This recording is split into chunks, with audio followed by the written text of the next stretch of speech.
Hooray, we're Yep, back. we are back, and Craig is with us, and so is Claude. Have you talked to Claude any recently? No, a couple of our users I have been using him. Oh, good. Creating a oh yeah.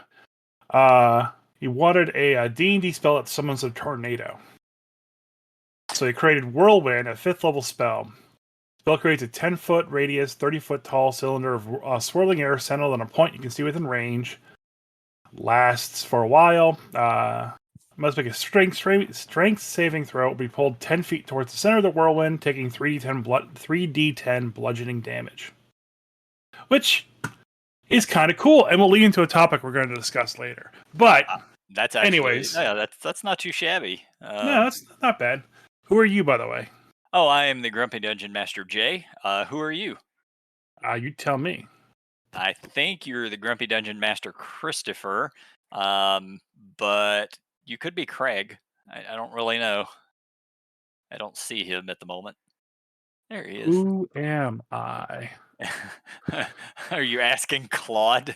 Yeah. So I'm afraid I don't have enough information to definitely answer who you are. As an AI assistant, I don't have personal knowledge about you or your identity. Yeah, I'm Grumpy Dungeon Master Christopher, and I am also the podcast boy, the boy with podcast topics, and you're the Mr. McNo topics this time, it seems. Well, I could afford to be since I knew for sure you had multiple topics.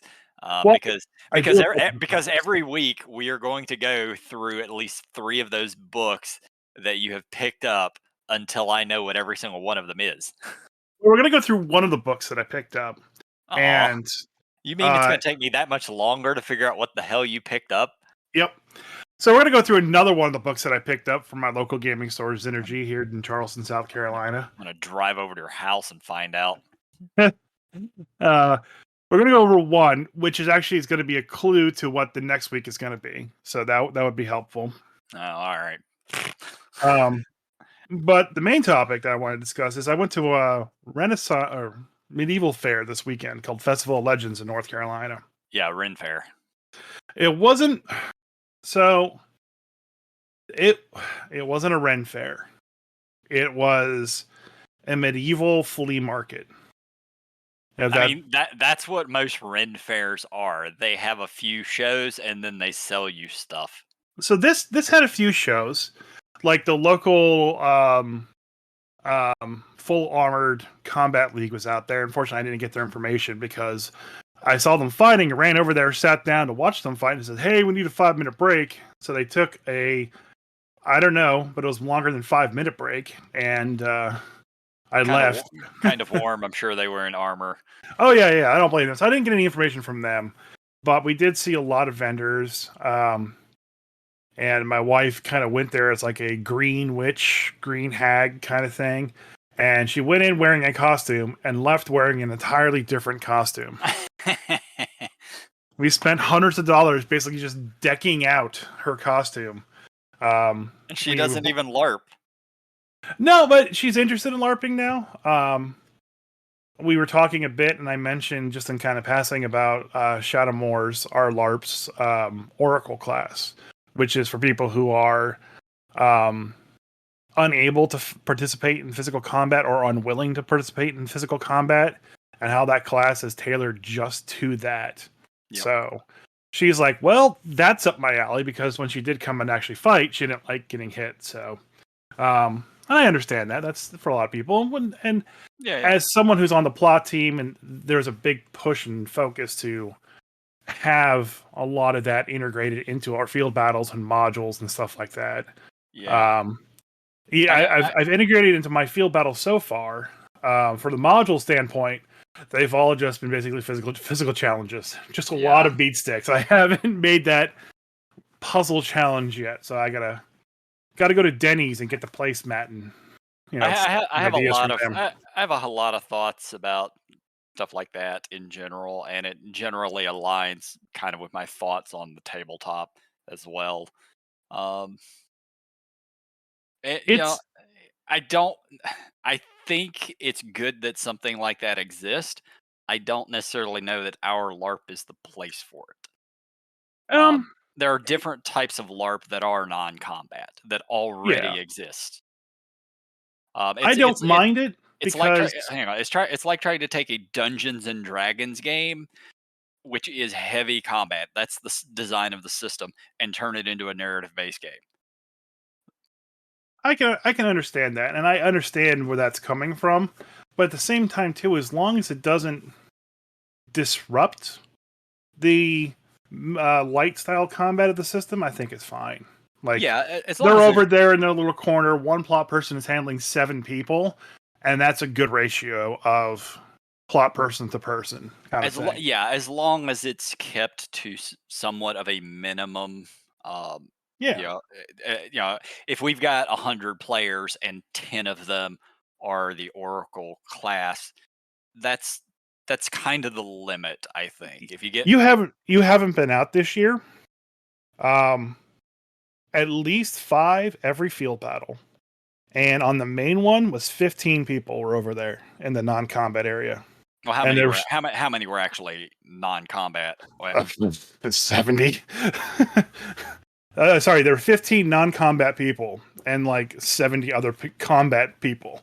yeah, And see, then, that's sort of breaking down the fabric of what the game is.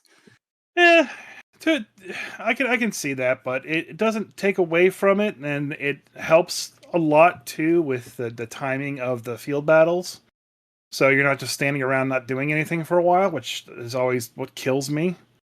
Um, I don't Yep, mind fighting things in waves, but when I have to fucking stand there and wait for a fucking ritual to go off for 35 fucking minutes and yeah. do nothing, my back starts to hurt and I have to sit down. You can't sit down in a field battle. Yeah, and you barely ever participated in the Atlanta game that used to exist, but it was oftentimes referred to as the hurry up and wait game, where you would literally wait 3 hours before shit started. Yeah, I would pass Oh heavily no, on that. it was awful, but we did it for years. So it helps from a planning perspective, saying okay, these combat people have this puzzle. So this first part of the encounter, town is going to fight all the trash, and hold back from the puzzle side, the ritual side, and they'll finish that. Then we'll move on to phase 2, and then there's another set for both people, and then phase 3, and so on. And there's some bugs to work out, but I think it's in a good place, and it'll only get better. I hope so. Uh, Um, from a different thing though, because I was out at the festival, I did get a chance to pick up a whole bunch of different business cards from a lot of people, and I'm going to slowly, just like for the books, kind of talk about some people that I met out there or some stuff that they had. all Um, right. so the first one I want to talk about. Uh, I didn't realize we were pimping other companies right now, but okay. oh yeah, we are definitely we are. Only, They only, get only, only the fun ones that I found entertaining. they're gonna give us ad money. Yes. Uh, do you know what a Zine is? Oh, no. And I'm already regretting that you're asking me. I want you to tell me what you think a Zine is. So Zign. Sorry, not Zine, Zine. It's pronounced Oh, Zine. Zine. Yes, I absolutely know what zines are. What's a Zine? Zines were privately put together fan magazines. They've been around. God, I don't even know how long. I've known about them since the '90s at least, and I know for sure they were around in the '70s within our tabletop community. So I went and I saw this just sitting at the table at the front of somebody's booth, and I was like, "Oh, that's interesting." And I picked it up and looked at it. And the zine, if I pronounce it correctly, Yeah, the zine. it's just like magazine Yeah, without the maga in front of it. So I just read it as Zine because like Vine. of course you Um, did. that's how I learned how to raid. Yeah, Um, phonetically. so this design is called "Let Me Tell You About My D&D Campaign," and it's a zine by Fiona W. Dunn. All right, All right. and she was an artist that was there. She had a bunch of really nice artwork. I put her link tree in our podcast chat. Which for everyone who knows, Linktree is just linktr.ee/. the name, Grumpy Dungeon Masters. In this case, Fiona W. Dunn. And so I bought her zine. She told me I was the first person to ever buy one. And I was like, well, absolutely, I'll buy this. It's about your D&D campaign. I'm all about D&D. And then, of course, I talked about us. But anyways, so I bought her zine, and she's an artist, so a lot of it is basically kind of like showing off her art process for creating some of the art pieces for her characters. Okay. But it also had a little bit about her campaign. And I have to say that her characters that are in the campaign are quite interesting. So I'm going to go over a couple. All right. At least the ones that I thought were really cool ideas. The book is only like 6 pages, 7 pages, maybe 10. I don't know. I can't count. So I'm not going to go over everything. Check out her work and check out her D&D campaign if you want to learn more. But the first is they're kind of going through each individual character and they're showing off the artwork for the character. So the first thing is a water genasi named Kumiko Shimizu. Okay. She's an aberration wizard with a flying koi fish familiar. I like it. All right. Yeah, I like it.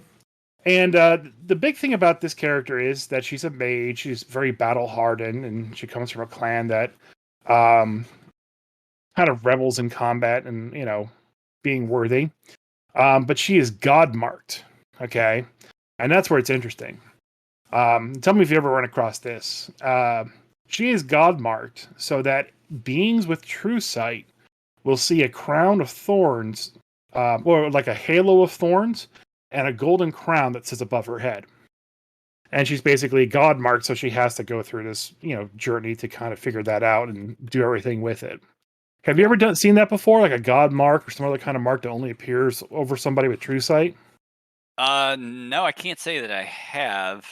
It's really interesting because especially the way she drew it too, with like the water genasi just kind of like in this like the depressed Picard stance, and then it has like this like really gnarly halo of thorns above her head with that crown floating there, and only people with true sight can see it. I thought that was kind of neat. Yeah, the only thing even remotely like that I've ever seen, and it is the dragon marks from Eberron, but Yeah, they don't. But everybody can see those. They don't yeah. require that. So that's definitely something I definitely use. Is like if you get true sight, then all of a sudden like you start seeing extra marks. I did add in the Waterdeep campaign that anyone that was part of the Xanathar's guild had like the Xanathar eye marks tattooed on them someplace. Mm-hmm. And it made them resistant to psychic damage. And if they were hit with psychic damage, the caster would have to make a save to take half that damage as well, because Xanathar had a physical link with all of them. So, also a little bit of spoilers for when we get back into our game next May, or this upcoming May, I should say. So the next character I'm going to talk about in this girl's little book is Karya Greenbrier. All right, she's a half elf, warlock, Pact of the Tome. How are they not a druid with the last name Greenbrier? Well, she has a familiar of a barn owl. I'm going to read her short player description. Kumiko's was really long. I think that's her. I think that's the artist's main character. There's a lot of her in this, but I think this is one of the other people's character, and I really like this one. So, Karya, the daughter of a herbalist and a postman. All right. Okay. Karya was faking her way through Mage College when a chance encounter brought her together with a strange tome and its stranger inhabitant, a being called the Professor. Unfamiliar with the mortal plane and eager to learn, he dropped Kara in the wilderness to set about finding him information. After joining up with the International Incidents, that's the name of the group, by the way, the International Incidents. Okay. From the description that she gives about her campaign, it's all about political intrigue and relationships between nations and them just fucking everything up in between. So that's why they're called the International Incidents. Okay, so it's Birthright.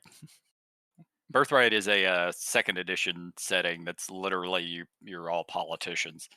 Well, this is their own unique setting called SR. So it's a homebrew campaign for them. Yeah. So after joining up with the international incidents and encountering Bashaba, the professor pushed Karya to learn more about the gods. Bashaba's one of the gods in the Okay. setting. Um, this has led her to undertake the pilgrimage to find Ayun's secret temple, cum library. I hope that's not spelled the way you said it. Yes, it is. All right. I don't know if that's a typo or Well, there's like if summa cum it's Latin. yeah, summa cum laude, which is always a fucking funny ass saying.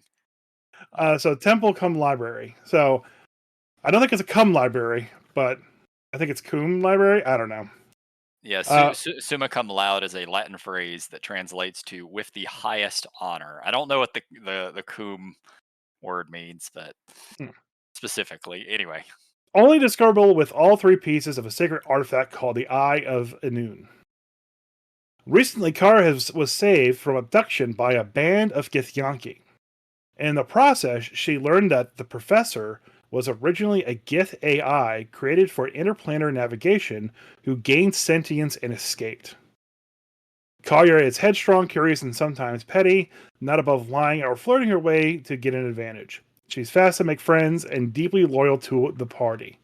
So, Pact of the Tome and the being inside is a Gith AI that gains sentience.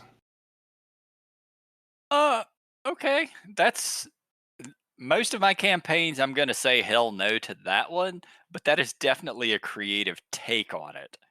So, like, normally I don't like people starting off as warlocks, but if you pitched me that as your starting warlock character, you're in. You are in. I will make use of that. That's So, fair. That's fair.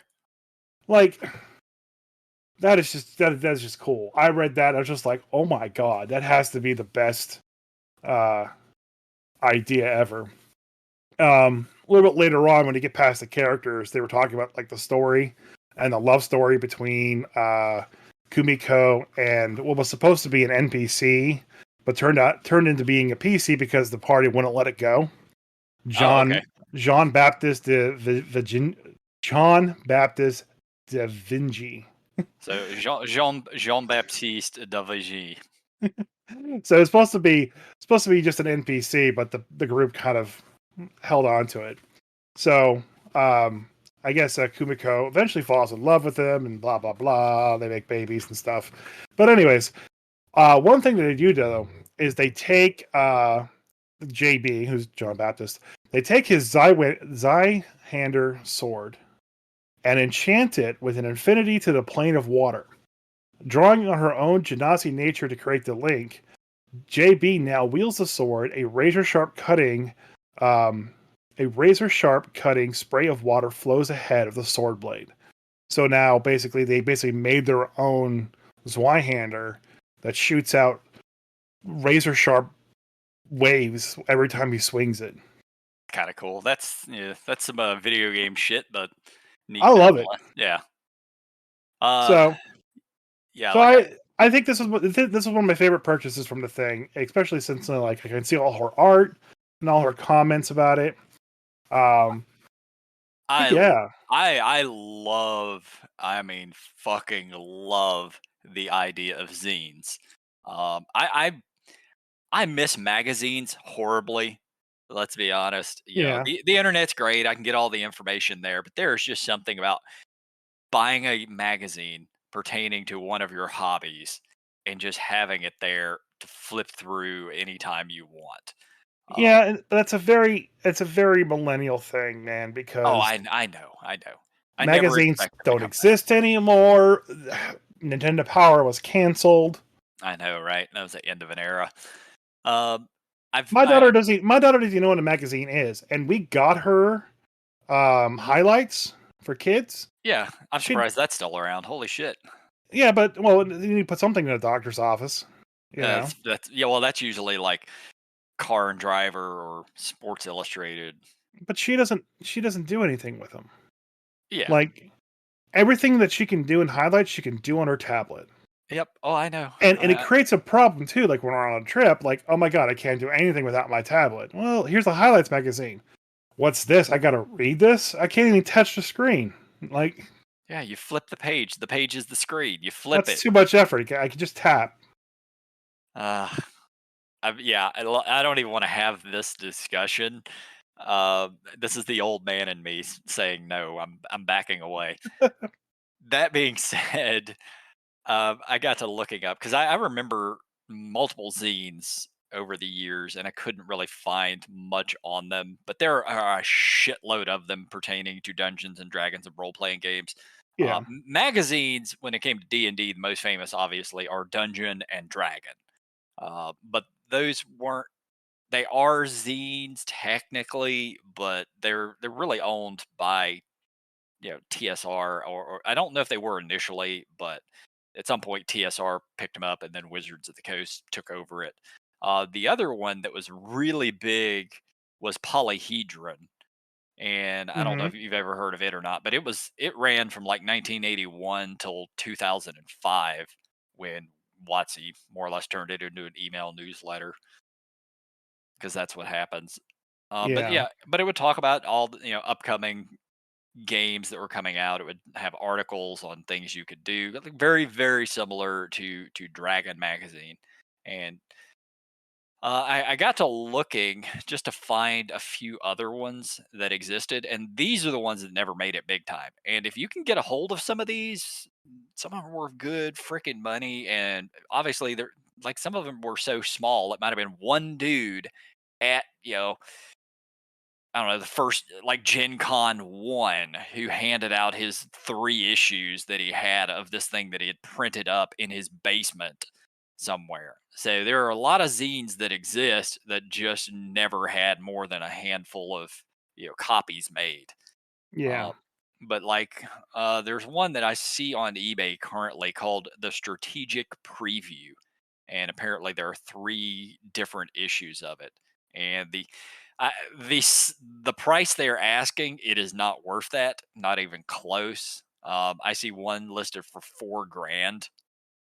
Eh, Jesus. yeah, but it doesn't have the backing to support that cost, obviously. Right. But the actual value on something like this is probably 1 to 200 bucks, even though there's very very few copies of it. Uh, Then I did a little more digging. There were some other ones. There was one called Dragon Lords. Don't have real much info on it. I'd have to do more digging, but it's from 1980. There was one called the Palantir from 1979, and if you can find a copy of that or a picture of it, like it literally looks like somebody just drew it and then photocopied it. What were It the very short story books they sell at grocery stores called?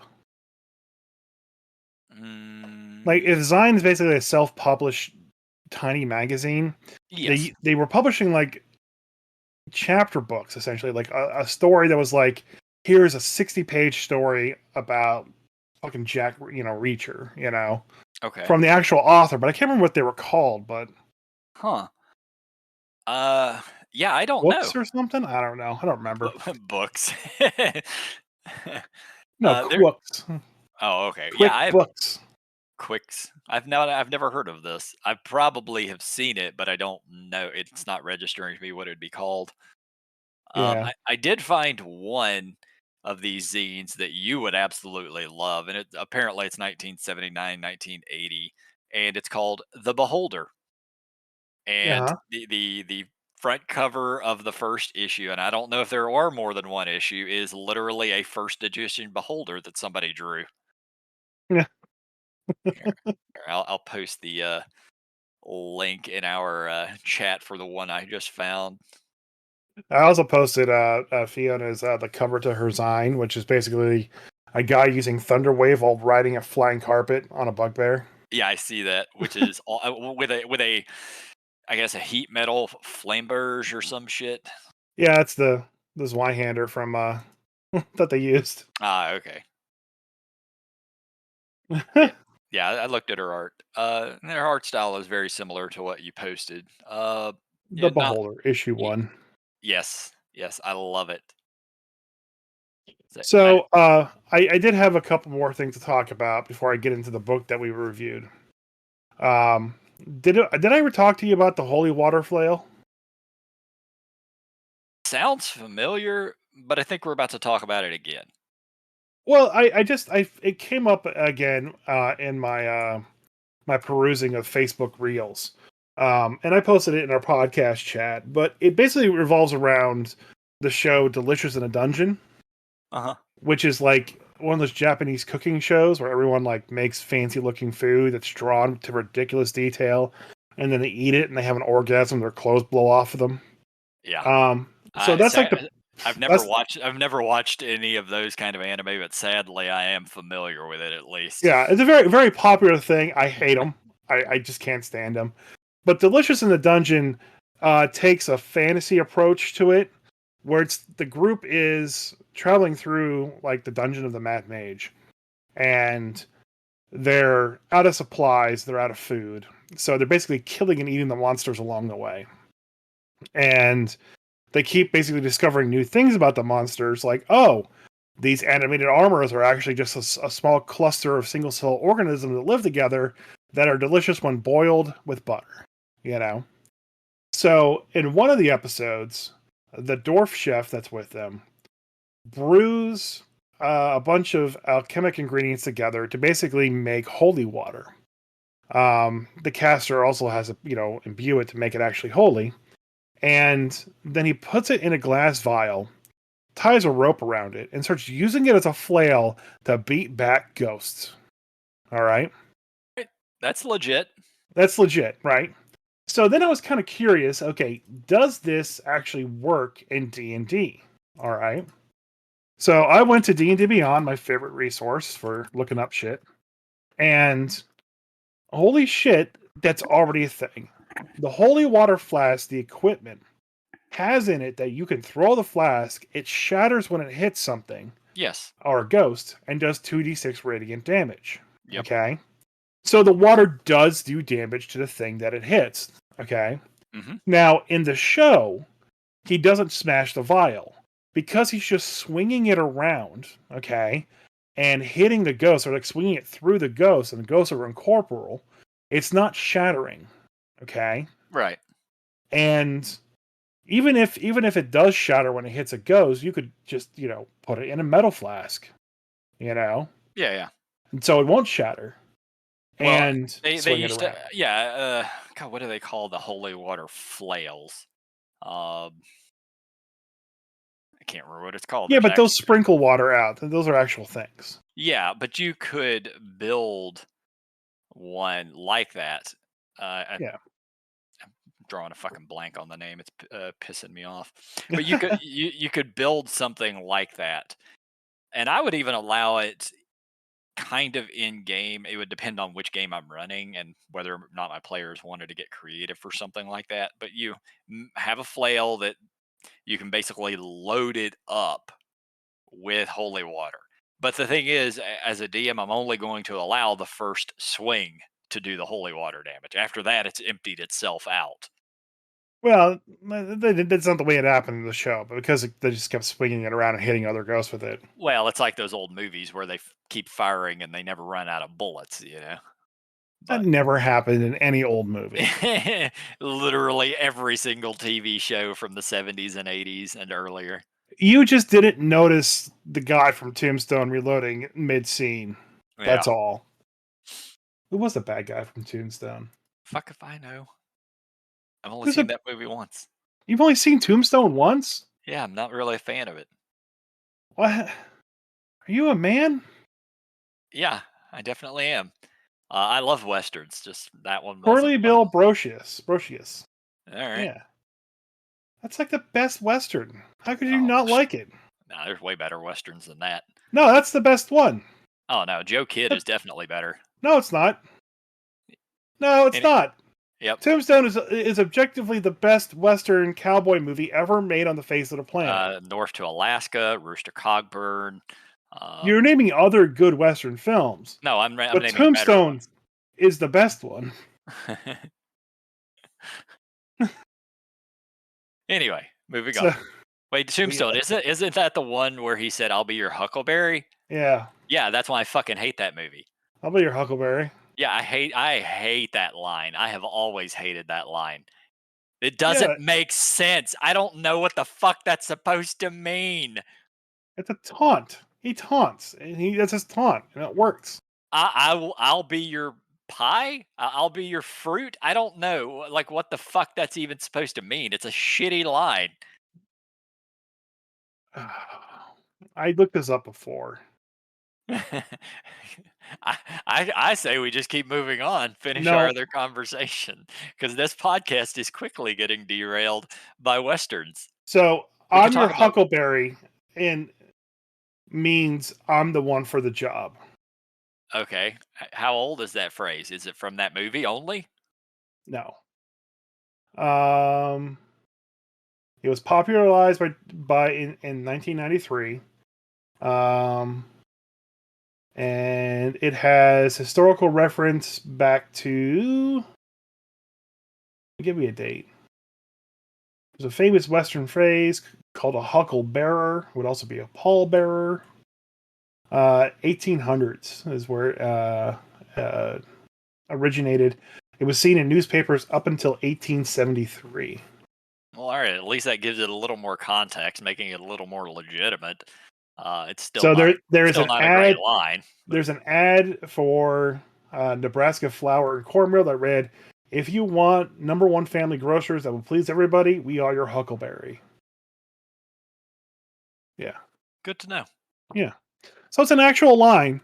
Just because you don't like it doesn't mean it's not an actual good line. Yeah, it's not a good line. It's a line. It's not a good one.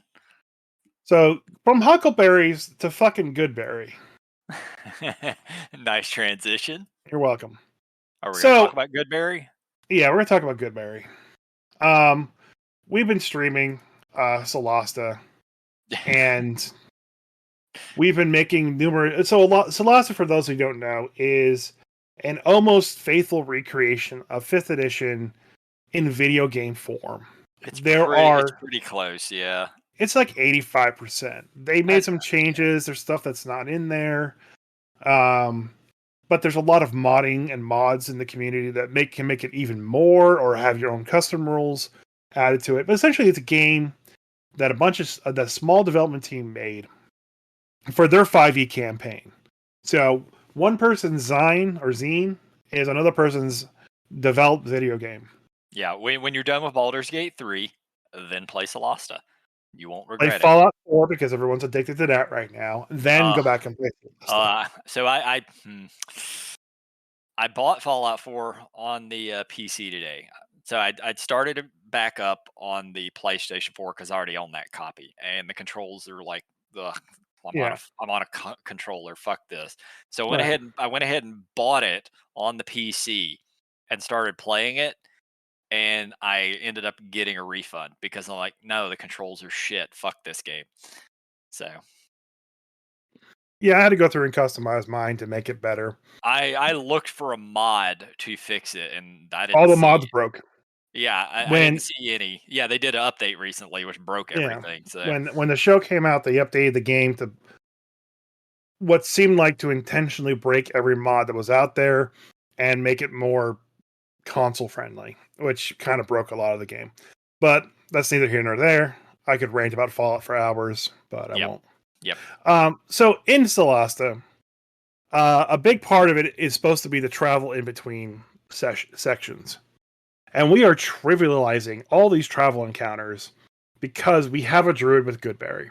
And yep, we've bitched about Goodberry before.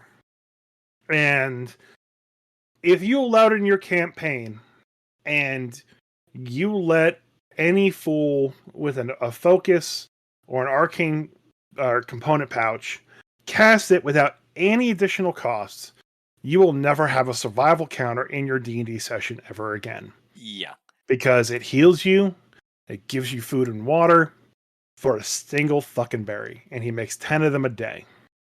yep. And Now, one of them, I think, one good berry, I think, is a full meal for a person. So like it's full day's food. yeah, it's a full day's worth of food for So one good every berry. one good berry, and we kind of joked about this too, every one good berry knows the needed caloric intake for your body and will give you the needed caloric value that you need, along with all your essential vitamins and nutrients. 7.5 foot tall hill giant. Well, here's your 6,000 calories. You're good to go, buddy, for one You don't get little scurvy berry. if you eat good berries, so that means you're getting all your vitamin C. You don't get any kind of like jaundice or vitamin D deficiency problems if you just eat good berries. So you're getting all your vitamin D. I'm assuming you're getting all your iron and potassium and shit, you Yeah. know? So ideally, all of Dungeons and Dragons would be a world full of nothing except druids, because a first level spellcaster gets what a first level druid can cast 2 good berries a day, which is feeding 20 people. Yeah. So like I don't understand how Goodberry didn't just destroy the culinary world in any fantasy setting that allows it. Like I would have like steaks covered in Goodberry sauce, you know, and then I would cut the steaks down to like 1 ounce. Like, you know, those stupid plates that rich people buy that are like $7,000 that has like half a bite of a radish on it, covered in like gold plated strawberry jizz. And they're like, yes, this one bite I've spent my entire life making. That's all the food would just be, oh, look, here's your half an ounce of shaved truffle, half an ounce of ribeye, covered in a good berry glaze. Yeah. That's your one bite for the day. You're done. I don't know how there's starving people in the world when good berry exists. Yeah. Like, That wouldn't be a thing. yeah, like famine's no longer a problem. You know, and like you can say like, well, it's one druid casting, but there are arch druids in the fucking game. You're telling me they can't fucking change the weave to make more than 10 good berry a day? They got a 9th level spell slot. How many fucking good berries can I make with that thing? Let's see, and I would assume you could upcast Goodberry. I don't think you can. Well, can you cast it with a higher level slot? That's what I mean by upcasting it. Oh yeah, you can do that. Yeah. So I don't even know how many spell slots. What's 4 times 9? 18, 27. So roughly 30 a 20th level caster could cast roughly 30 good berries per day. That's 300 people. A Okay. single 20th level druid who has not made a magic item to cast Goodberry, just out of memory, could feed a reasonable sized village. And that's not even factoring Heroes Feast. Mm-hmm. Okay. And the fact that Goodberry is available for rangers to learn and community domain clerics. Yeah, so starvation would not actually be a thing in a fantasy world where Goodberry exists. Now, that being said, farming would probably have gone out the window. Like nobody would farm. You probably aren't raising animals for food. Right. The whole world and how it operates fails to function properly because of fucking Goodberry. You can't do any fucking major sieges because they'll just like somehow teleport in druids and just Well, I've feed got their one towns. druid. Yeah, there's one tree that they've grown inside there, so he could just like tree walk in, tree walk out whenever he wants. Yeah. And that's not even questioning the legitimacy of like what happens when you cut a good berry in half. Well, yeah. I would. Hmm, man, I'm not even gonna go. I'm not even going to talk about how I would rule on that as a DM because that's just too stupid. So if one good berry can give the caloric intake needed for a 7-foot hill giant, can half a good berry feed a human being? I would think No, so. no, I would rule that it has to be a full good berry to give you the caloric intake that you need, no matter how large you are. And so if I eat half, do I get half? No, you do not. Okay. You have to eat the entire thing to get anything. Now, because we're talking about rationing good berries. So I hate Goodberry. And I know people have joked about this and talked about this for a while. And we joke all the time that, oh, look, we found a boar while traveling between the roads in Solasta. What are we going to cover the boar with? Fucking Good. Goodberries. Yeah, we mashed up some good berries, throw some sugar in there, good berry sauce. Because at that point in time, all the food we find, all the rations we find, are just vehicles to deliver Goodberry to us. Yep. And then what happens if you start I mean, okay, So the berries lose their potency if they haven't been consumed after 24 hours. Okay, so you really can't make jellies or jams with them. No, But you I'm have to do it and then use it immediately. right. But I'm assuming there's some archdruid out there, some master elf who's been living for millennia, who just happens to know that secret goodberry spell, and he can cast at level 9 and make it like a preserved jar, like 32-ounce preserved jar of goodberry jam, and 1 ounce of it spread on toast is the same as a goodberry effect. So there is, well, first off, goodberry wine would not exist because it doesn't have time to ferment. But I don't think it's in 5th edition. Earlier editions, there was a spell called Permanency. And Permanency, you could cast it on a magic spell, and that spell would stick around permanently. So now you cast Goodberry, and you cast Permanency on a Goodberry, and now it stays around forever. So now you can get you have to do it a bunch of times, obviously, but you could now use that to make a jar of Goodberry jam, which you would. It would probably shit out whole though, since it's It's permanent. Yeah, it doesn't undigestible. undigestible. Man, it might not work. Uh, Permanency. yeah, It's, I don't think it's in 5e because you don't make magic items in 5e. But it was definitely in 3rd edition and 2nd and 1st. I don't see it in first. It is absolutely in 2nd and 3rd. Okay. Yeah, I don't see it on the oh, that's elf spells. No, that's magic user and elf spells. Um I don't know. yeah, I don't see it. So getting off the topic of Goodberry, I kind of just spoiled what the book I read was. Oh, is it a book about about that? About It Goodberry? is the Dungeons and Dragons expert rules. Oh, okay. So that's the Well, blue part of the book. pod. Yeah, part of the blue book with the wizard and everything. Yeah, And yeah. it's Well, okay. Hey, yeah, the blue book was the 2nd book. That's levels 3 to 10, I think. 4 to 14. 4 to 14. Oh, yeah, that's right. So pretty much like when you buy the basic rules, um, I want that book, by the way. I've been trying to one one of the very few things I want for my collection that I actively fucking want is the 5 box set. I want the red box, I want the blue box, the green or yeah, the green box, the black box, and the gold box. so Right. this is so yeah, I have here the expert rule book for Dungeons and Dragons First Edition, and it's 64 pages. Um, 66 if you count that they printed on the cover front and back. You're missing a book. Well, this is the only one I'm talking about. Yeah, well, no, there's 2 books if I recall correctly. There are 2 books. We'll talk about that one later. Oh, okay. Oh, okay. That's a special prize for a different week. Yes, there is another companion book that came with this. Oh, yeah. Uh, I still have that one actually. but we'll talk about that one later. So I actually went through and had a chance to actually kind of peruse through the expert rule book and kind of looking back at the system. And I have to say, I really like it. Like, Yeah. this is the first time I sat down and actually looked at first edition. And some things are kind of weird. And I understand why they changed it, like saving throws, for example. Like, you look at saving throws, find the table here real quick. Wherever the fucking table. That's the other problem too. Is I will say there are a lot of tables, Yeah. and so you have to basically find all the tables and have them, quick referenced so you can use them at a drop of a hat.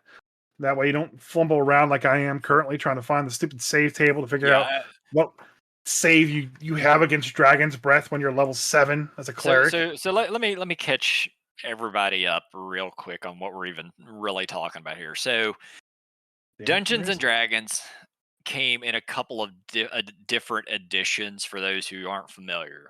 You had Advanced Dungeons and Dragons, which is what everybody refers to as First Edition, and then you have Dungeons and Dragons, which is it's oftentimes referred to as Basic Dungeons and Dragons. There are 5 boxes that were released that are referred to as BECMI, BECMI, which stands for Basic, Expert, Companion, Master, and Immortal. Which was each box. The first one was Basic, the second was Expert, and so forth. So we're currently looking at the second one, which you said was levels 4 to 14. I think the next one is level 15 to 22 or some shit like that. It's been a long time since I've seen these. I used to own the first 4, and now I don't own any of them, and I'm very saddened by it. So one of the things, I understand why they updated this thing a lot because, while this book packs everything you need in 64 pages and does it fairly well, some things read really weird. Then until your brain clicks in that this is what this actually means, it just doesn't work. Especially the D20 system now. For saving throws, I finally found it was on page 24. As characters advance in levels of experience, saving throws become easier to make. For example, a 3rd level cleric makes a saving throw versus poison with a roll of 11 or better, while a 10th level cleric saves versus poisons with a roll of 6 or better. And then you have the table, and it has Death Ray, Magic Wands, Paralyze, Dragon Breath, spells, and all the level breakdown. And you just look at it okay, 11, 12. You roll your D20. If it's 11 or better, you save. Correct. Yeah. So I get it. And if you have a high constitution, some of those will be better. I think high wisdom for spells, those numbers. To be fair, I haven't looked at that set in a long time, so that might not even be the case. No, it's not the case. It's all set in stone. Okay. You're a fighter. Maybe the magic items will give you a plus to save. It does mention that. Yeah, that could happen for sure. A ring of protection gets +1 to saves. So I really like how this book is just set up with how everything goes. It's very specific. One section here is called the scope of the rules. And let me read this scope of the rules section to you. The Dungeons & Dragons Expert Set continues the material presented in the Dungeons & Dragons Basic Rulebook. That booklet covered dungeon expeditions and allowed characters to progress to 3rd level. It is an introduction to the world of D&D fantasy adventures. The D&D Expert Rule covers the D&D Expert rules cover a wider variety of more complex situations. Characters up to 14th level are now possible. And this book includes spells, magic items, monsters, treasures not covered in the D&D basic set. And here's the fun part. Adventures will take place outside a dungeon. A wilderness area will be an even greater challenge to players with stronger monsters and greater wealth to be won. And expanding the campaign, the DM will create whole nations and cultures, giving the characters history and background. Adventures can even shape the history of the world as they become more powerful. I lost what I was trying to read. Oh no. Yeah. Hold on a second. Yeah, he'll find it. Just give him a second. Brain's got to catch up to where his eyes are at. I'm looking at the Immortal box sets on eBay because I really want them, but to actually get a complete box set's fucking hundreds of dollars, like $400, $500. Okay, here it is. Oh, good. Sorry, cut all that shit out. If your copy of the D&D Basic Rules has a blue cover with a picture of a dragon on it, then this section is for you. If not, you may skip that section and turn to Part 2 characters. All right. So they don't read the name off of the book. They give you an example, a description of what's on the cover of the book, and say if you use that book, you can use this book. The one with the pink dog on it, don't read any further. But if you had the one with the green unicorn, you can keep reading. I'm kind of curious why that is. I don't know. So I was kind of going through here, and I remember a few things from the first edition, like elf is its own class, essentially. Dwarf is its own class. Cleric is its own thing. No, that is actually what you're reading. That's basic. Yeah, like I said, I knew that, but it's also listed. It's also listed in here too. First edition elf. Advanced Dungeons and Dragons, which is referred to as first edition, that is not the case. Elf was its race. Class would have been fighter, Right. etc. So, in this one, a dwarf can go up to level 12, and that's it. Oh yeah, they had level caps. Elf can go up to level 10, and that's it. Clerics could go up to 14, and that's it. Yep. Okay. Halflings could go up to level 8, and that's it. Now, before you get crazy, it's like, oh, why can humans get higher than that? And these other demi-humans, as they so called them, it was the 70s. Mm-hmm. Give them a break. They were demi-human. They were demi-human, but they had special other abilities that kind of balanced them out, but I don't think they really did at the end, grand scheme of things. So I was reading that. I was like, okay, so they go up to humans go up to 14, elves go up to 10, and dwarves go up to 12, and the elves and dwarves and halflings have special abilities and stuff like that. That's cool. So then I was reading the section on the classes. Okay. The clerics, dwarves, elves. I won't repeat that. And then I got to the paragraph about fighters. Mm-hmm. Fighters may advance as high as 36th level. Yeah. What the fuck? All right. You can't tell me that the demi-humans are just as strong as the human fighters at 14 when they cap out at 12. And then tell me on the very next page in the paragraph about fighters that they can go up to level 36. Yeah. I don't know how long that would take. That's weird. So the classes in BECMI, basic Dungeons and Dragons, could go all the way up to 36th level. The classes, the rogue, the fighter, the magic user, and the cleric, they could go all the way to 36th level. The demi-human races, they stopped where I think you said the levels, level 8, 12, whatever the fuck else it was. The clerics could only go up to 12. Well, no, they could go to 36. 14. Yeah, they 14 in that set, because they could get to 36th level if you have all of the box sets. But yes, the demi-humans, they stopped leveling, and they never leveled beyond that. Hit point wise, all the characters would still be relevant because you stopped gaining hit points after a while. After like 9th or 10th level, I don't remember what it is. But yes, power wise, the demi-humans kind of got overshadowed, but it wasn't absolutely terrible because you don't really gain more abilities along the way.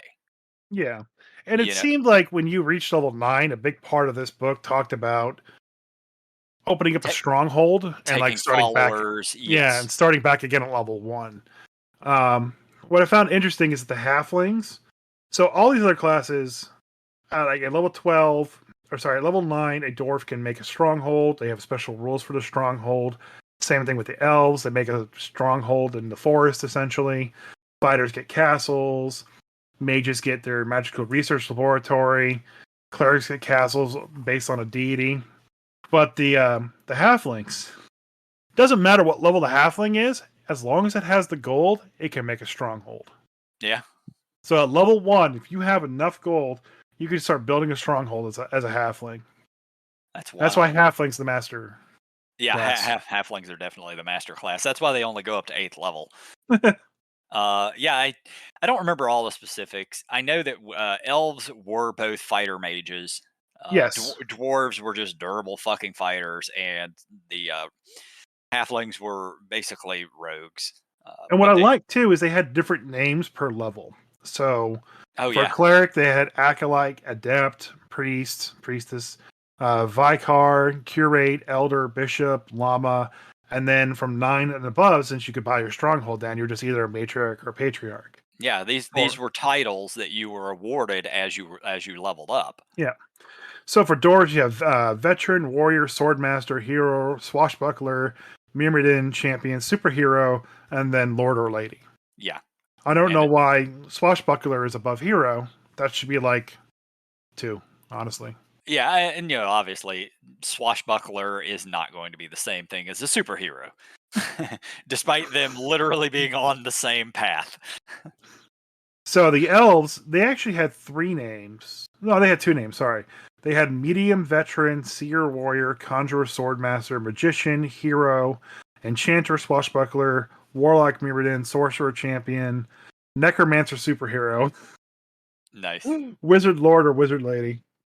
The fighters were just the same as the dwarf, but just without the dwarf moniker. Same thing with the halfling. They were just halfling champion. Yeah. When they got to level 8, though, they were a sheriff. Oh yeah, yeah. That's very important because you become a sheriff at that level. Uh, yeah. If I need to do more research on this again. A lot of shit you're throwing out there. I don't remember all the details on, but I'm pretty sure basic Dungeons and Dragons that was Dave Arneson's version of Yes. D&D, whereas This the was advanced was Gary Gygax's. uh so this was edited by David Cook and with Steve Marsh. Yeah, yeah. Whether or not, but I think that's the version of it that he wanted. Yeah. That's the version he worked on. So they sort of split and went their opposite directions. So the next section that I was able to go through was spells, just kind of comparing like some major spells to, what Yep. existed. Infravision was dark vision, essentially, dark sight, dark Yeah. vision. Worked very similarly. Yeah. Dwarves got it just by default. Haste. Do you remember what haste was? No, I have no clue at this point. I So haven't let seen me that know. spell Let me in know from years. a 5th edition standpoint, or even a Pathfinder or Dungeon Crawl Classic perspective, whether or not this is a balanced spell. It is a level 3 spell. Haste, range of 240 feet, duration for 3 turns. All right. Yep. This spell allows up to 24 creatures in a 60-foot diameter circle to perform actions at double speed. Such creatures move at twice normal speed and make double the number of missile or melee attacks. This spell does not affect the rate at which magic works, so the casting of spells and the use of device and the use of devices such as wands cannot be sped up. So, What was the exact wording? Read the first couple sentences. this spell allows up to 24 creatures in a 60-foot diameter circle to perform actions at double speed. Yeah. Okay. Um, I think the intention there is that when you cast it, everything gets that. Good guy, Probably. enemies, and your people. Uh, Probably. I think that's the intention. That is not necessarily the wording, but you have you. This system is not designed to be run meticulously like 5e. 5e, the wording on everything matters. If you go through all of those spells in there in the expert book, you're going to very quickly realize the wording is not what's important. Well, see, It's the intention. this says the spells allows up to 24 creatures. I would assume you're able to pick it because in the next example, Fireball, Hmm. it says each creature. Yeah, but haste may not be the best example of that. But if those editions weren't meant to be run as particular hard rules. They are much more rule of cool and much less rules as written. I can kind of see haste from the tabletop miniature Warhammer perspective Yeah, of that you too. casting it on your army and running it in. Yeah. That's kind of how I thought this haste would work.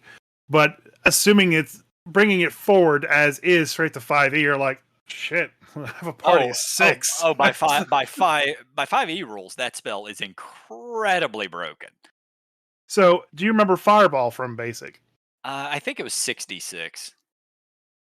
You're wrong.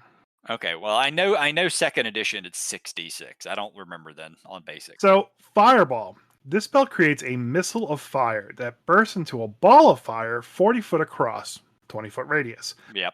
When it strikes a target, the fireball will do 1d6 points of fire damage per level of the caster to each creature within the sphere of fire. Okay, so it's 5d6 when you first get it. You get it at level 3. Well, it's a third level spell. You don't get it at level Yeah. 3. Yeah, so it's a 3rd level spell. So you're 5th level caster at that point in time. Yeah. So it starts off at 5d5. So if you're a 6th level magic user, it does 66. Yeah. Yeah. So I like that better. I like that it just scales with the spellcaster's level. Yeah, and anyone who's played those editions of Dungeons and Dragons or any of the early editions will tell you wizards in the beginning fucking suck. They are not good. They have like Uh, 1 hit point. they have very, very few hit points. They have 1d4 hit points. That's where Yeah, the joke comes from, guys. yeah, they have very few hit points. There is no cantrips. You don't get to cast spells willy nilly constantly.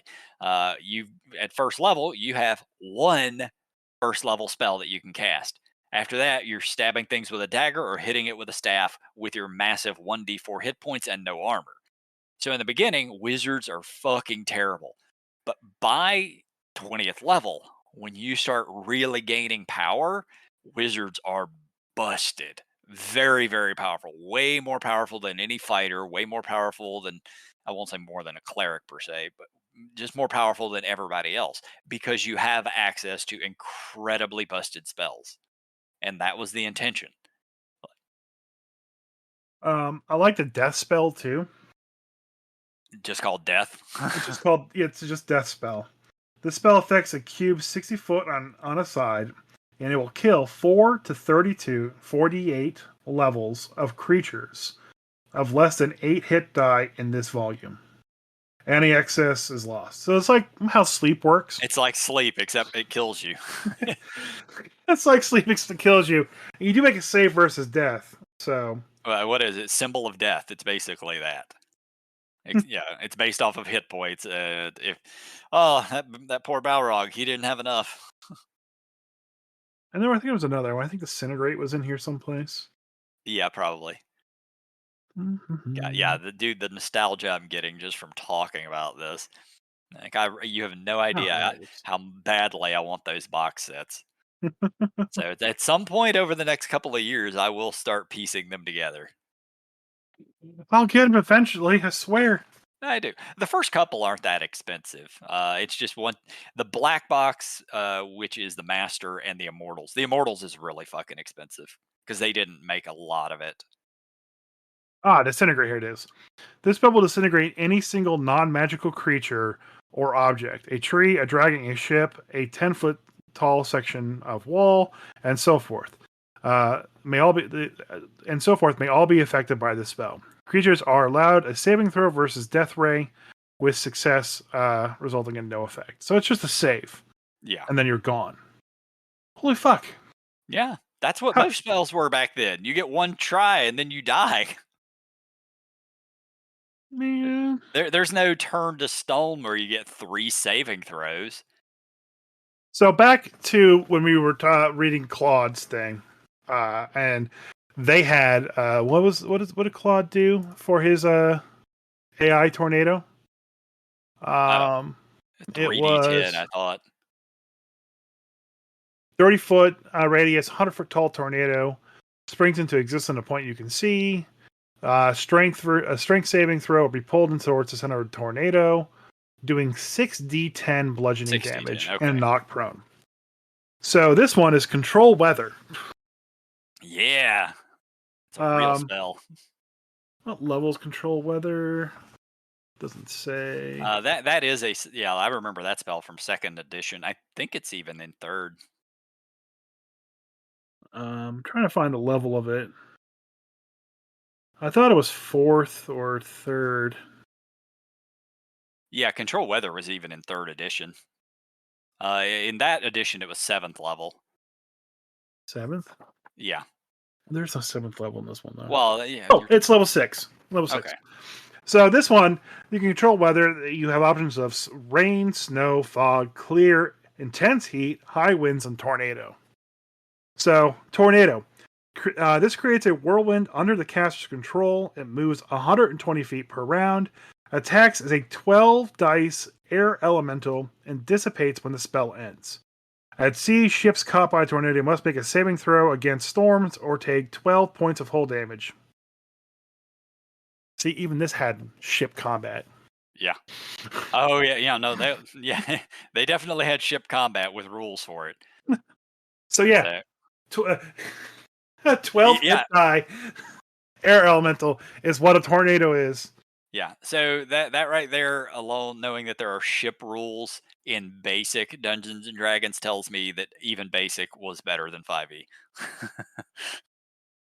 I feel like uh, everything was. yeah. So I'm looking at control weather from 3.5. 10-minute casting time, range 2 miles, area 2-mile radius, circles centered on you, duration 4D 12 hours, and you can change the weather in the local area. It takes 10 minutes to cast the spell and an additional 10 minutes for the effects to manifest. And possible weather, it depends on the season, but tornadoes, thunderstorms, torrential rain, like even a lot of this leaves it up to the DM as to what actually happens. Yeah. Um, 12 hit die, so it's a device. So fighter, it's equivalent to a fighter of 12th level. Okay. The 12 hit die air elemental is the equivalent of a fighter at 12th level. No, okay. Yeah. Yeah, I love that you have these books now because you're learning so much stuff about I learning, boss. you're learning about how Dungeons and Dragons was, and now you're able to start making some proper comparisons to the earlier editions to 5e. So, like, another thing I just like kind of look at and be like, why are they not still doing this? Fish, giant, and then it lists 4 fish, a tiny little stat block.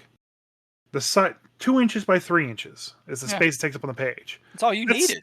that's like 17 monsters I could fit in that in 5e with that constraint. That's they need to go back to this. Yeah, Like giant is just a paragraph. Well, it's more like half a page because they describe each of the giants, but all the stats are ticking up 2 by 6 inches on the left hand side of the page. yeah, yeah. Like the stats for it second edition, it started to get larger. Like they actually released the folders full of monsters that would be one monster per page. But the BECMI and the first edition stuff, like you'd have 3, 4, 10 monsters on one page because you really just need the stats. It's sort of for the DM to decide how to role play them and all the other stuff that goes with it. If you wanted to release a lore book about monsters, release a lore book about monsters. You can throw some stats in there too, but when it comes to just running the damn game, which is what that set that you're looking at is about, you just need simple stats. Yeah. 5e is definitely nice. 5e is clean. 5e runs smoothly, but 5e is a board game converted to a role playing game. Third edition was sort of the beginning of that. First edition, second edition, the basic editions, they were not that. It's all third edition's fault. Kind of, yeah. Which is when Wizards of the Coast bought TSR. Funny that. So the last thing I talk about this booklet is because somebody owned it before I did, obviously. On the index page, um, it's indexing like all the ability scores. It's an index. You know what index is. Yes, I know what an index is. Someone took a picture of a cat and glued it to the index. So there's a little cat picture here just at the very end, like, Aw, oh, little kitty. that's adorable. Now, Yeah, now I'm just that's that's kind of heartbreaking, honestly, because now I'm thinking that cat probably used to belong to the owner of that book. That cat is no longer around anymore, and that owner would probably love to see that picture again. I think the owner's dead. Well, that owner. Oh, okay, never mind then. That just makes it more heartbreaking. Yep, everybody dies. So So that is the next book we're talking about. The follow up for next week. the other book from the expert box. Yes, Okay, good. I actually own that one. I could look through it. I have looked through it recently, actually. you may not. What do you think it is? If it's the one that comes out of the Expert Rules box set, it's the Isle of Dread. You are correct. That's what's next. Yes. The Isle of Dread is a terribly written adventure that is going to be interesting to talk about nonetheless. I believe, and this will be the interesting part if I'm correct about this, I believe they rewrote it for Ghost of Saltmarsh. I think you're correct. It was either Ghost. Isle of Dread is kind of parts of it were used in Tomb of Horrors. Which one's in the jungle where you're in Chult? Tomb of Horrors, Tomb of Tomb of Annihilation. Annihilation. Okay, yeah. So some of it is an overflow to that. Okay. Well, I'm going to compare it to 5th edition and see how it all shakes out. Yeah. Yeah, there might be some things in that book that we can't talk about on air because, well, it was the 1970s when that was written. But yeah, it, Oh, we'll see. all right. Well, it sounds like a good stopping point now. Yep. All right. Bye, Craig. Bye, Claude.